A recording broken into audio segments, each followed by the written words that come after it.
Ndinoda kuti nyika isiwe vanhu vangu inguva yedu hatingatadzi kubudirira Mwari ari parutivi pedu rambai muchirwa My hitters don't die and real hitters gon' shine and my people gon' rise Cause we're born to win it I ain't saying How the hell do I not have a deal? I swear this thing is a real dog. I play fan off the cowards so they can't feel. The wife try to console me like it's coming, baby, chill. She don't understand.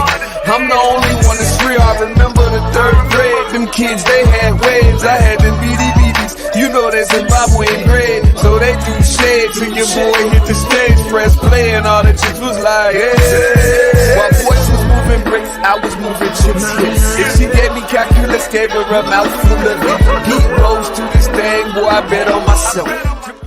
Grand Rising, everyone. Welcome to the Day with Trae. I'm your host, Trae Holiday. We got another magnificent Monday in the works for y'all. Love to start the week off right, and I'm so glad that my guest, Winfield Ezell, is in the building today. We'll get to talk all about what he does with his production company, how he's constantly pouring into the community and making sure that our youth also have the opportunity and the purview to really be guided by his expertise. So I'm so excited that he is in the building with me today. I'm telling y'all, we gonna have a really great conversation because I've been able to do some work with this brother.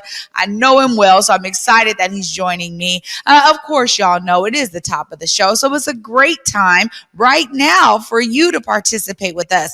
Go ahead and tag and share the stream with folks who you feel could benefit from a daily dose of dopeness right here on The Day with Trae.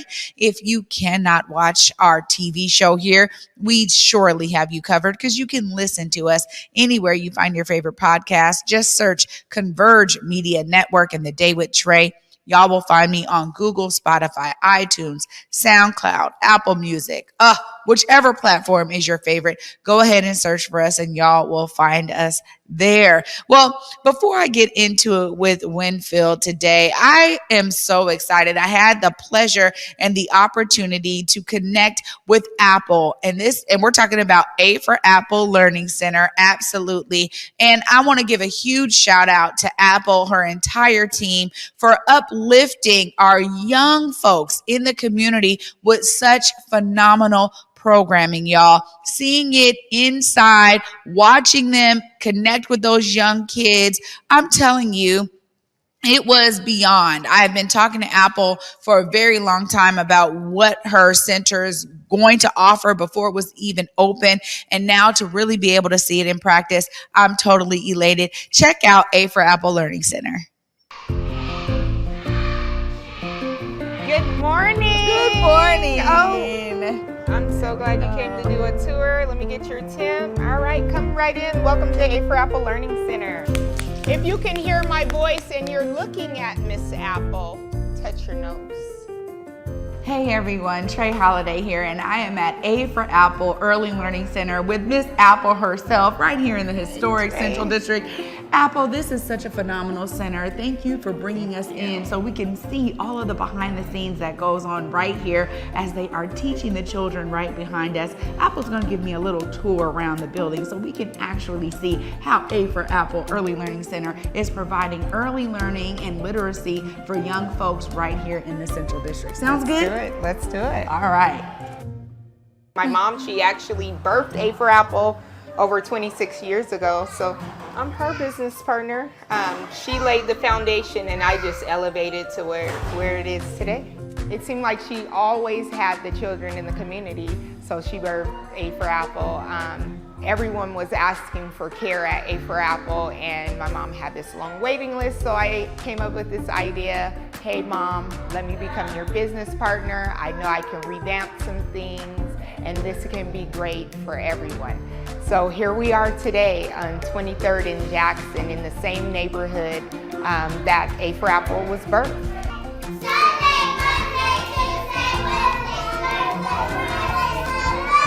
It is very important being able to provide a quality education where it's like equal access to all the curriculums, all the theories, just supporting the developmental growth. So not only are my children leaving out of my program academically ready, but their social and emotional is getting supported as well, because like I tell families, it takes a village. We're gonna all work together to support the development of their child.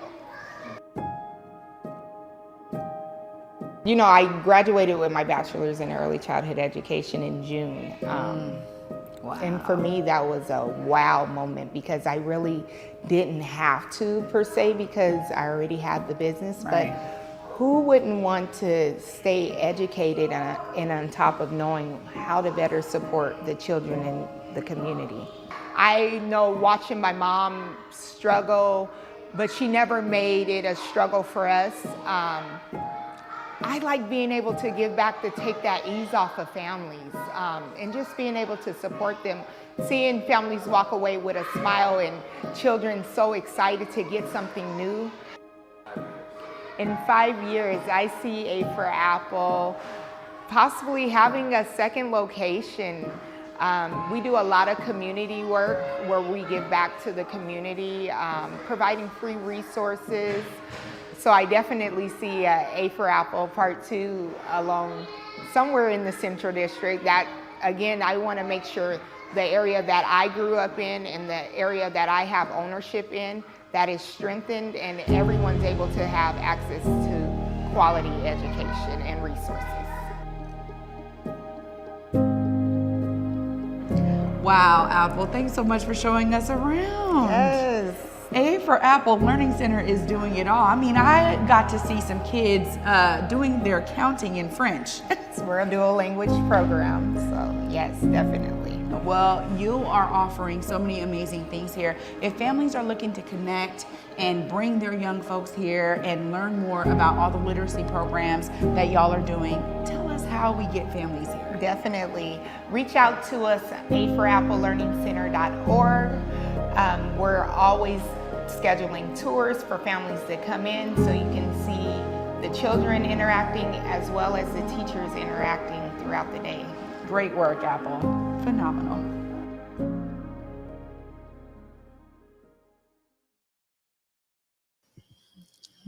Wow. Y'all, I'm telling you, kudos to the whole A for Apple team. You saw there, it is still a family business. You know, mom and brother in the building, getting things done for the business side, bringing that level of dedication and commitment to our young learners. And they also have programs that they're building for learners that are of other ages, older ages. And so to talk to Apple about how she foresees all of this work moving forward over the years, it's just a brilliant plan that they have and really dedicated to keeping it right here in the Central District. So kudos to the whole A for Apple team. I'm so glad that Converge got to be there. I'm glad I got to be there and witness it firsthand. Well, of course, I get to talk to Winfield Ezell after this short break about all of the phenomenal places he's been throughout his career as a owner of a production company, how he's continuously dedicating himself to the community just as much as Apple is and her entire family. Y'all, you don't want to miss this. Stay tuned right after this short break. You're watching The Day with Trae. What I would say to that future entrepreneur is self-care. I think that the process of building a business and wearing all the hats that come with that can be very challenging. And sometimes we miss out on really cool, important opportunities with people we love and within our community. And although we make an impact as entrepreneurs, you know, to people in our community, especially like with our families, like not only from a financial standpoint, but just from them seeing you live your dreams, it can inspire the people in your house and the folks around you. But I also think that entrepreneurship can be hard, and sometimes you don't think about taking care of yourself. And I think that should be something that's planned from the very beginning when you start to think about owning a business. I went through a program called Anew. They provided us with tools, transportation. They helped out with gas cards. My goal is to journey out with my company and then go into underwater welding. I get the opportunity to do home projects because I'm learning a life skill. This is something that can build a future for you, can build a future for your family. Good things come to those that work for their things. Visit the link at the end of this video to learn more. Hey guys, Besa Gordon here. Right now I am with my exclusive fam, and in case you missed it, August is National Black Business Month. So of course, Converge Media is going to uplift different Black businesses across the Pacific Northwest, and we want for you to nominate your favorite by going to whereweconverge.com/Black Business Month. Again, that is whereweconverge.com/Black Business Month. And honestly, you never know, your girl might pull up. The new COVID-19 updated booster provides the best protection available right now. So don't wait. Stay safe this summer and get your updated booster today. To find a free vaccine provider near you, go to kingcounty.gov/vaccine. Big Tobacco thinks they know everything. They think they know you, your community, the places you go, and the way that you spend your time. They think they got you all figured out, down to a formula, a calculation based off of numbers of what they think they know. Show them they're wrong.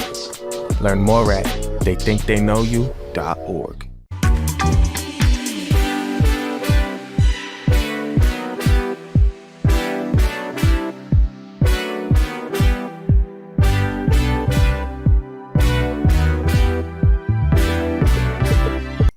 All right, welcome back, everyone, to the Day with Trae. I'm your host, Trae Holiday. Joining me right now is Winfield Ezell. What's up, Win? Hey, how you doing? How you doing? I'm amazing. How are you? Man, I'm good, man. So glad to be here and be on this side in front of the camera in the studio, Converge Studios, beautiful as always. So, yeah, man, I'm like a little kid right now. Well, no, I'm telling you, I was like, oh, I'm so glad it worked out with your schedule because I've been wanting to get you here for a while. You have been doing some phenomenal work because you've been dedicated to not only bringing your lived experience through film, but you've been doing it for the community as well, always willing to provide insight and mentorship. So I just got to talk about the beginnings. We're going to go all the way back. I know you always talk about being a man from down south. We're just going to go all the way back. What got you saying, you know what, I think this is my calling. I'm going to pick up this camera. I'm going to do some dope stuff with it.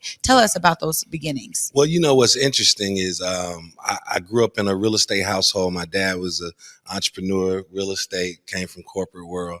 And we always participated in local politics. This was in Florida. And so I thought that the way I was going to change the world as a youngster, I'm talking like 10 years old, little afro and some glasses, was going to be through politics. Mm-hmm. And so I got older, and then, I mean, in 1989, I was in the theater and I saw Spike Lee's film, Do the Right Thing. And straight up, I walked out of the theater a filmmaker that day, mainly because what I was feeling and how that film touched me showed me the power of the medium of storytelling and filmmaking. So really 1989 was the number, you know? Wow. And so that's really how it came about. Yep. Well, you know, there's always something that inspires creativity in us. I think about the very first play that really sparked me to be like, oh my God, seeing Felicia be loud on stage. And I'm like, oh my gosh, she's singing and acting phenomenally. I was blown away. So there's always something that's kind of like that catalyst. As you think about how you then began to create your company, do certain projects. I mean, you've shared some stories with me about, man, early days, you know, I had some lessons to learn. Tell us about some of those early lessons that got you to where you are today. Well, you know, a couple of things. Also at that time, I moved to Washington State, to a little bitty spot called Centralia, Washington. Most folks know that because the factory outlets was down there. But I moved there. My mom was there. She's a teacher, and so I ended up going to Centralia College there. And the plan was to transfer back to Morehouse. Still was on, you know, finance major, headed to law school. And like I said, I saw Do the Right Thing. And then I was just in this like man, okay, film. I want to do film. I want to do storytelling. I know I can touch a bunch of people like that. And ended up finding out that WSU had a great communications program, not necessarily a film program. And so I was in Trae College. I was on the radio. They had a little TV station next door. So this bug kept just biting me. And that's where I found that I had a knack for it. Like radio was first. And I was like, man, you can get paid for this? And sometimes you can, sometimes you can't. But so it was radio. And then I did I had a TV show at Washington State. And that really is where I honed everything in. And I also wrote my first script right when I was leaving Wazoo in 95. So when I look at some of the challenges, I think the main thing was finding folks that look like me. You know, I realized quick that, you know, there was this, you know, holy grail of access, if you will, that we just didn't have any pathways or roads to. So I always found that I was the only one in the room a lot of times. A lot of the things that I wanted to talk about that was important to me and my community, being from the South, coming to the Northwest, having these two different cultures kind of just, you know, just run head on into each other, just really made me see a need for us to participate in not only just storytelling from the community level, but our narrative, you know, like really having a hand in how we're viewed, what folks are saying about us. Because I also learned news at Washington State, and I knew that I couldn't really work in anybody's newsroom, especially in those days, because I was going to go in there and push the envelope on how they reported on us and our community. And I wasn't, you know, I didn't have the wherewithal to sometimes be quiet. So, but I think those were the challenges, just finding space where I saw myself and the people that I was trying to talk to and being able to reach them. You know, I mean, you know, this game is a lot about distribution. And so I think, you know, access, you know, is how I kind of coined it through the years. And it was on both sides.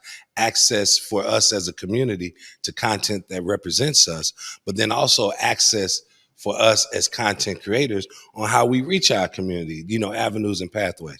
So I think those was really the challenges that kind of brought me forward. Well, it's interesting too that you say that, because then you create a production company and you start opening up opportunities for folks that look like you to be on sets, to be right there producing commercials, films, all the things that you have been able to do. Tell us about some of those works that really kind of anchored you in your form of storytelling. Yeah, well, I think, you know, one of the biggest things, you know, you learn a lot. Sometimes, you know, folks say from failure, like sometimes I think I've heard it said that success is a string of failures, you know, that happens and you keep adapting and overcoming, you know. And I think for me, you know, early on, I set out to do a film. And I always, man, that was one of those things. I was in college and, there was an athlete in college who was making waves in the Olympics. He put some money up. In fact, I still owe him somewhere down the line. I got you. Don't even worry. You know who you are. But I went to Alabama to shoot this film, and I just realized quick how deep I was in, man. And the universe, man, God and the universe will do you right? Because while I was there, man, I had to, you know, I'm the kind of cat to jump all the way in. So, I mean, I shipped all my equipment down there. I hired a few folks from up here, and we all went down, stayed at my family's, you know, one of my uncle's houses. We were there, and it was a great experience and one of the toughest experiences at the same time, because I realized I had bitten off way, way more than I could chew, you know. And it's funny sitting here, you know, as 54-year-old Win, thinking about, you know, 24-year-old Win doing that. And I remember sometimes some of the more experienced people, I remember I would say things and they would give this little chuckle. And I never understood why, you know, but they would help me anyway, which was a testament, right? And but I now know what that chuckle was for, because I think back of what I was trying to do. But I learned a great lesson right there. That was probably the first time. I always tell folks, like, you know, when you get knocked out by the game, one of those where you don't even realize you down. You're like, oh, wait a minute. Oh, okay. But one of the things I was at, we were in Tuscaloosa, Alabama, and Spike Lee was speaking at something they were having. He had come to the school, and there was a friend that we had met, and she was like, yo, Spike Lee's coming. I got y'all tickets. You know how it is in college. You know, it's free for the students. And we went, and I'll never forget, Spike Lee was telling about his first film, right, which never got made.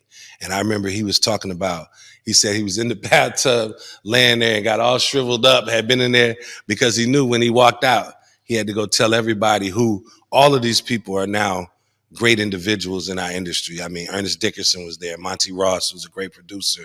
Robbie Reed was probably close around somewhere as casting. And so it was interesting because he talked about, he said, I was in there, the check wasn't coming. I had believed all the lies. I had told all the last lies I was going to tell. When I get out of here on the other side of that door, I've got to let them know that this ain't going to happen. Mm-hmm. I was going through that at that time. I had come to the realization already, and the next conversation was going to be with my crew. So when I heard that Spike Lee went through that, I was like, oh, okay. I'm on path then. I mean, if it happened to him, look where he is now. Yeah. Okay, don't take this as the end all be all. You need to regroup, get a different strategy together, and come at it a different way. And that's what happened. So that was like my first big, I mean, they threw a party for me when I left. I still keep this big poster where they had signed all their names. Like, when you come back, you're going to be this, you know. And it's one of those things where you just remember, too, that there's a lot of people rooting for you, you know. So no matter how it turns out, you know, you still, you know, owe a responsibility to those folks that were looking out for you. So, well, it's one of those lessons in creativity. I mean, you're so right that, you know, sometimes through the string of failures, you really find success, but ultimately it's the level of dedication. You never gave up, right? Like, look at you all these years later, you're still on sets, you're still curating amazing content, being that storyteller. And sometimes you don't understand. You have like a vision of what kind of, like, oh, it's got to be at this certain level or whatever. And then when you look back and you go, wait a minute, look at all the dope stuff that I've created over the years because I was steadfast in doing it. You know, working with you over the years, bringing different products and programs out, you have also really been dedicated to sharing the knowledge with young folks. And I want to hear about your commitment there in terms of, yo, we need the example, right, to be set for a lot of young creatives. Tell us why you're so dedicated in that regard. Well, you know, I believe that at least from, you know, I mean, when you look at progress and moving the needle, whether you're talking about racism, whether you're talking about, you know, cultural objectivity, where we get to say how our culture is translated into, you know, the mainstream. I believe that part of moving the needle for us on a lot of our, a lot of the things that our community faces is storytelling is a component of that. And storytelling from the standpoint of like controlling our narrative. I heard a statement, a quote many years ago that I always remember. And I don't know who said it, I've looked, but it was like, he who controls the image controls the people. And so I realized that we have never, in a lot of ways, been in control of our own image. And so that's where I'm always going to lean into somebody that's trying to learn, somebody that wants to do it, somebody that's doing it, no matter what level. I mean, you know, I had one of my business partners in Atlanta. He was technically not savvy. However, he knew how to get that camera. He knew how to work a camera. And I loved editing his footage because his eye was so good. And it's probably because he wasn't technically savvy and he was so connected to the story. So I'm always down for folks doing it at whatever level, you know, it's young folks, or if you're even young in it, because a lot of times people come to storytelling later in life, you know, when they figured out kind of what they want to say and how they want to say it. And so, you know, I'm always down for that. You know, I try to stay involved as much as I can. I mean, you know, over at the William Growth Center. You know, we're trying to make some things happen over there. So I think that's where my dedication comes from, because I believe we need is, you know, I'm from the old school, bum rush the door, right? Yeah. So I want us to have, you know, not just one seat at the table where we're all represented. I want us to have 5, 6 seats at the table, or better yet, you know, even our own table. That's right. And then they come to our table, and then, you know, maybe we can get something going. Yeah, collaborate that way. Yeah. Well, you know, for me, when I think about what's so needed, particularly in our community here, in Black community within the Seattle kind of greater metro area, is more and more examples of it and more pipelines. So I love being able to work with you over the years on, you know, creating pipelines. And I think there's still something that can be done there in terms of connecting young folks with creative houses, right? Major production companies that are already producing commercials. We know it's a huge market here. And yet it's still predominantly white. Absolutely. And you have leaders that are really trying to push the needle. I know Tony was trying to make it happen and did such a phenomenal job of dedicating a year with his company to open up the doors for interns that look like us. And I think there's something to be said for, you know, folks who have the purview and the opportunity to really do that and be dedicated to those kinds of creative areas and creating those opportunities for young folks. But I also think too that the ways that I've been able to experience community media is really, it's something just like that what we just played, you know, A for Apple Learning Center.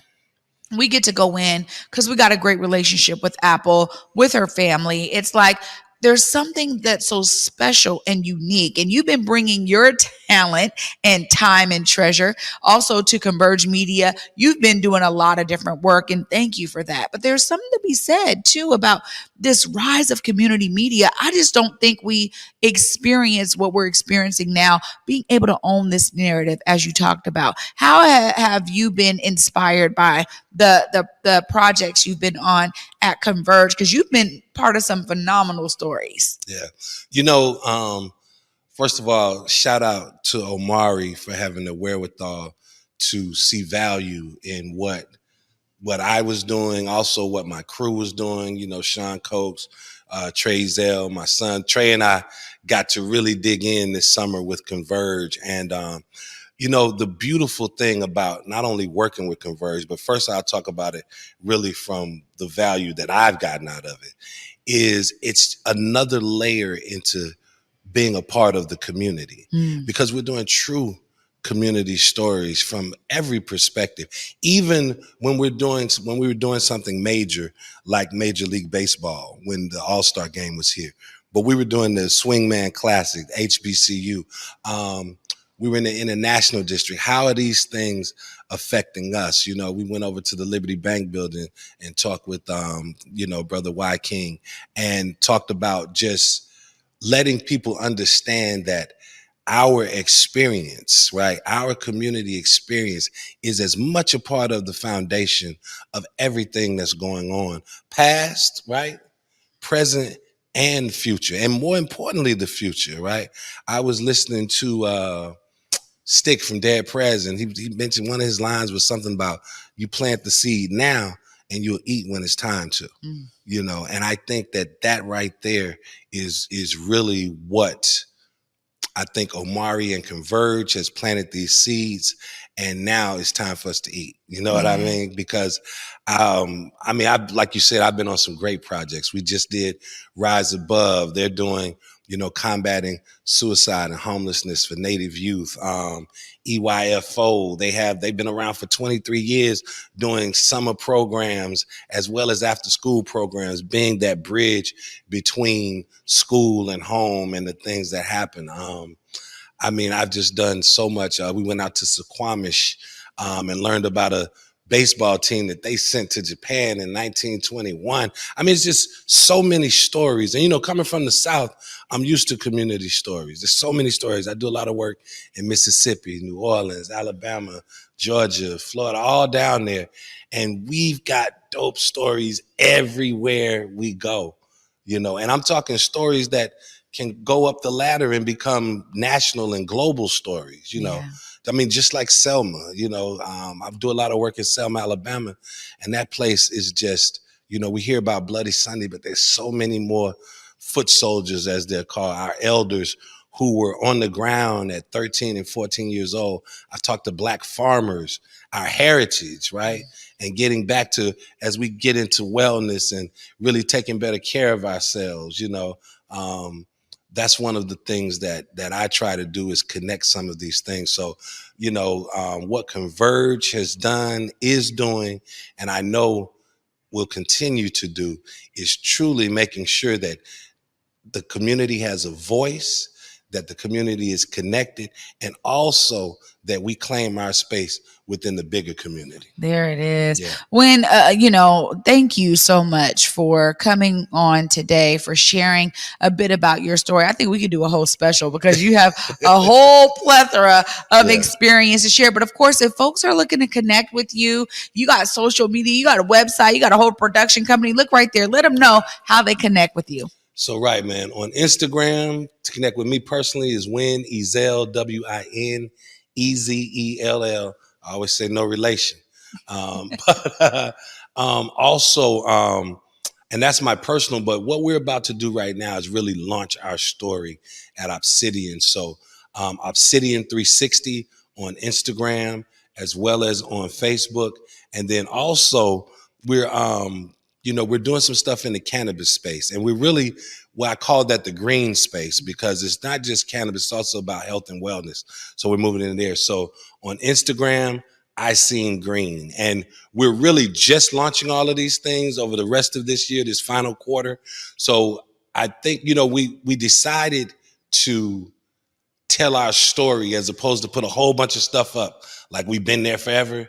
We want you to journey with us. So Obsidian 360, Instagram, Facebook, I Seen Green on Instagram. And we're just about to start telling the story, and we're excited to have people join us. Right on, Win. Great work. Thanks again for joining me. Always a pleasure. Oh, thank you for having me. And always a pleasure, seeing it up close and personal, man. Thank you so much, Trae. Absolutely. I told you I was going to be magnificent. I get to wrap it all up right after this short break. Stay tuned, y'all. You're watching The Day with Trae. What I would say to that future entrepreneur is self-care. I think that the process of building a business and wearing all the hats that come with that can be very challenging, and sometimes we miss out on really cool, important opportunities with people we love and within our community. And although we make an impact as entrepreneurs, to people in our community, especially like with our families, like not only from a financial standpoint, but just from them seeing you live your dreams, it can inspire the people in your house and the folks around you. But I also think that entrepreneurship can be hard, and sometimes you don't think about taking care of yourself. And I think that should be something that's planned from the very beginning when you start to think about owning a business. I went through a program called Anew. They provided us with tools, transportation. They helped out with gas cards. My goal is to journey out with my company and then go into underwater welding. I get the opportunity to do home projects because I'm learning a life skill. This is something that can build a future for you, can build a future for your family. Good things come to those that work for their things. Visit the link at the end of this video to learn more. Hey guys, Besa Gordon here. Right now I am with my exclusive fam, and in case you missed it, August is National Black Business Month. So of course, Converge Media is going to uplift different Black businesses across the Pacific Northwest, and we want for you to nominate your favorite by going to whereweconverge.com/Black Business Month. Again, that is whereweconverge.com/Black Business Month. And honestly, you never know. Girl might pull up. The new COVID-19 updated booster provides the best protection available right now. So don't wait. Stay safe this summer and get your updated booster today. To find a free vaccine provider near you, go to kingcounty.gov/vaccine. Big Tobacco thinks they know everything. They think they know you, your community, the places you go, the way that you spend your time. They think they got you all figured out, down to a formula, a calculation based off of numbers of what they think they know. Show them they're wrong. Learn more at theythinktheyknowyou.org.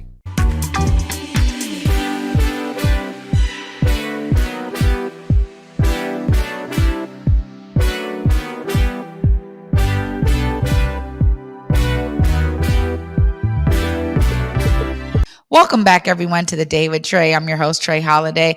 I just got to thank my guest, Winfield Ezell, for being here today and really sharing such an inspiring story of how he went through the triumphs and the trials of the creative process, but has always remained firm in knowing that he had a way to show up and show out for all of these amazing stories that he's been able to tell throughout his career. And it's always inspiring for me. Y'all know I get inspired by my guests, and I'm so inspired by what he shared because, of course, as a fellow creative myself, you realize that you learn so much by doing.